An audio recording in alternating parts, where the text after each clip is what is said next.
کئی بیٹیاں جو ہندو کمیونٹی یا کسی بھی مذہب سے ان کا تعلق ہے ان کے لیے یہاں پر آپ کے ساتھ کھڑی ہوں اور حکومت سے یہ ڈیمانڈ کرتے ہیں کہ میں یہ کہوں گی کہ بچوں پر تشدد بند کیا جائے. یہاں پر چائلڈ رائٹ لاز جو ہیں ان کو ہمیں دیکھنے کی ضرورت ہے. چائلڈ پروٹیکشن لاز جو ان کو دیکھنے کی ضرورت ہے کیونکہ کچھ ایک عرصے سے یہاں پر پاکستان میں خاص طور پر بچوں کے ساتھ بہت زیادہ تشدد ہو رہا ہے جس میں جنسی تشدد سب سے زیادہ ہے. اس سے پہلے ہم نے دیکھا کہ کئی طرح سے بچوں کو جنسی تشدد کے بعد قتل کر دیا گیا, لیکن اب ایک نئی لہر ہے جس میں بچیوں کو جو ہے وہ ان کے ساتھ جو ہے شادی کر کے ان کو ان کا مذہب تبدیل کر کے ان کو جو ہے وہ لے لیا جاتا ہے. تو میں یہاں پر یہی کہوں گی کہ ہم حکومت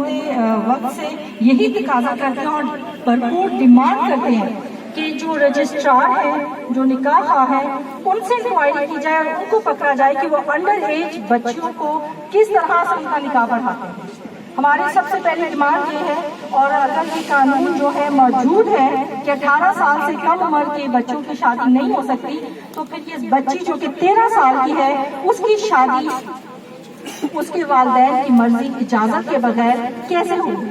تو اس کے لیے ہم سب حکومت سے بھرپور ڈیمانڈ کرتے ہیں اور ہم یہ بھی ڈیمانڈ کرتے ہیں کہ جب تک وہ بچی واپس نہیں آ جائے گی ہم اسی طرح سے احتجاج کرتے رہیں گے پورے پاکستان میں بلکہ پوری دنیا میں اس پہ آواز اٹھائی جائے گی کہ یہ ایک میں سمجھتی ہوں کہ بچوں پر تشدد ہے. ایک بچی ہے 13 سال کی جس پر بہت بڑا ظلم ہوا ہے.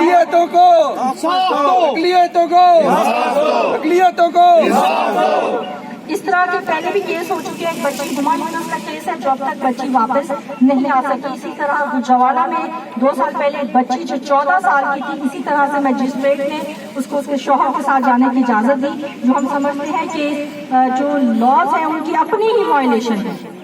تو اس کو سب سے پہلے حکومت کو دیکھنا چاہیے کہ یہ قوانین کی جو وائلیشن ہو رہی ہے کہ کس طرح سے 18 سال سے کم عمر کے بچوں کو جو ہے وہ جو ہے لے لیا جاتا ہے اور اسی بہانے ان کا مذہب تبدیل کر دیا جاتا ہے. تو اس کی ہم بھرپور مذمت کرتے ہیں. ہم آرزو بیٹی اس کے فیملی کے ساتھ کریں گے اور ہم یہ کہیں گے کہ یہ اقلیتوں کے حقوق پر سب سے بڑا ڈاکہ ہے.